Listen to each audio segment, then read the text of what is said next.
नमस्कार विद्यार्थी मित्रों, मैं राजगौर भावेश। आज हम हिंदी का दूसरा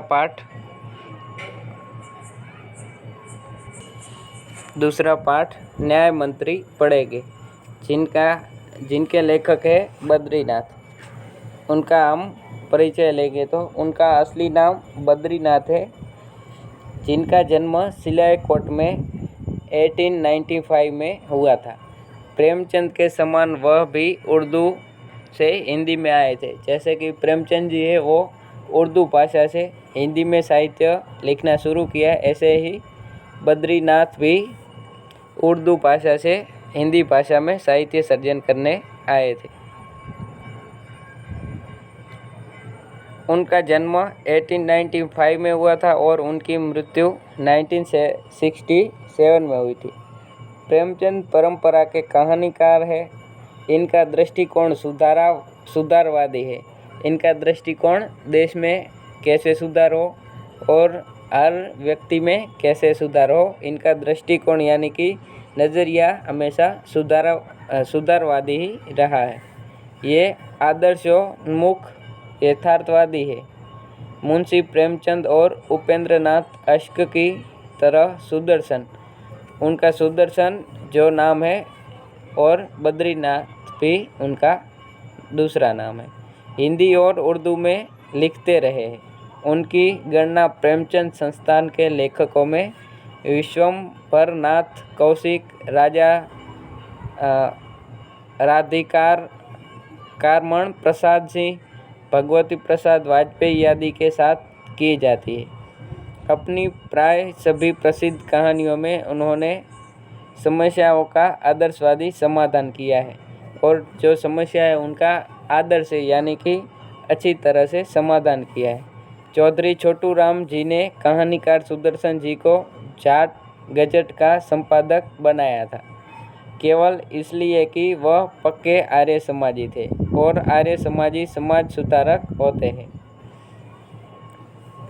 एक गोरे पादरी के साथ टक्कर लेने से गोराशाही सुदर्शन जी से चिढ़ गई। छोटू राम लालचंद से आर्य समाजी संपादक को हटाने का दबाव बनाया और छोटू राम अड़ गए। सरकार की यह बात नहीं मानी। यह घटना प्रथम विश्व युद्ध के दिनों की है। सुदर्शन जी 1916 से 1917 में रोहतक में कार्यरत थे। उनकी भाषा सुदर्शन जी की सरल, स्वाभाविक, प्रभाववाद और मुहावरेदार थी। लाहौर की उर्दू पत्रिका हज़ारदाश्त में उनकी अनेकों कहानियाँ छपी। लाहौर की जो पत्रिका थी हज़ारदाश्त, उनमें उन्होंने कहानियाँ छापी थी। उनकी पुस्तकें मुंबई में हिंदी ग्रंथ रत्नाकर कार्यालय द्वारा भी प्रकाशित हुई, और मुंबई में जो रत्नाकर कार्यालय उनके द्वारा उनकी पुस्तकें प्रकाशित हुई थी। उन्हें गद्य और पद्य दोनों में ही महारत थी। हार की जीत पंडित जी की पहली कहानी है और 1920 में सरस्वती में प्रकाशित हुई थी। हार की जीत जो कहानी है वो सबसे पहली उनकी कहानी है और 1920 में सरस्वती पत्रिका थी उसमें प्रकाशित हुई थी। उनकी रचनाओं में तीर्थ यात्रा, पत्थरों का सौदागर, पृथ्वी वल्लभ आदि के नाम उल्लेखनीय है।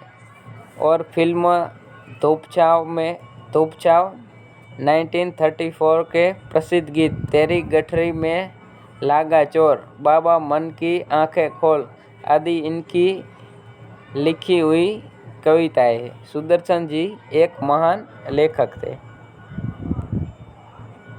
ये सुदर्शन जी की तस्वीर है।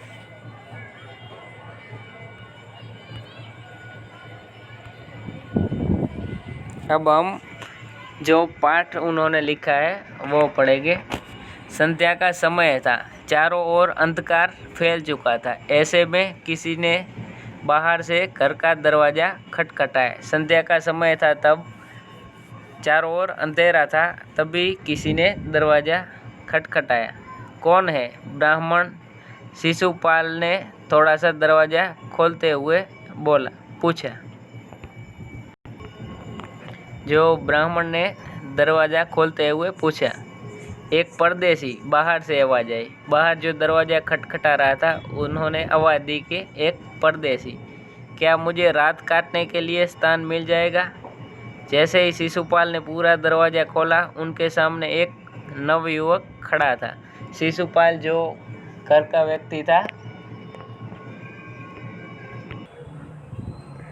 व्यक्ति था, उन्होंने नवयुवक को देखा।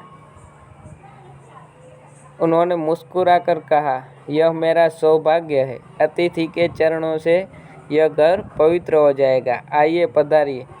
और उन्होंने आदर सहित उन्हें घर में आने को कहा। अतिथि को लेकर शिशुपाल घर में गए और उनका आदर सत्कार किया। फिर दोनों उस समय को देश की अवस्था पर बातें करने लगे, और जो देश की अवस्था रही होगी तब उस पर बातें करने लगे। शिशुपाल ने कहा, आजकल बड़ा अन्याय हो रहा है। परंतु परदेसी इस बात से सहमत न था। वह बोला, दोष निकालना तो सुगम है, परंतु कुछ करके दिखाना कठिन है। शिशुपाल बोले, अवसर मिले तो दिखा दूं कि न्याय किसे कहते हैं।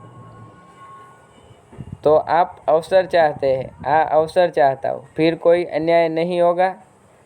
वो परदेसी पूछता है कि कोई तो अवसर आपको देंगे तो कोई अन्याय नहीं होगा? तो ब्राह्मण है वो जवाब देता है कि बिल्कुल नहीं, कोई अपराधी दंड से न बचेगा, नहीं। परदेसी ने मुस्कुराकर कहा, यह बहुत कठिन काम है। ब्राह्मण के लिए कुछ भी कठिन नहीं। मैं न्याय का डंका बजाकर दिखा दूंगा। परदेसी धीरे से मुस्कुराए पर कुछ न बोले। फिर कुछ देर बाद वे सो गए। जो परदेसी आए थे वो ऐसी बातें करते करते मुस्कुराकर सो गए।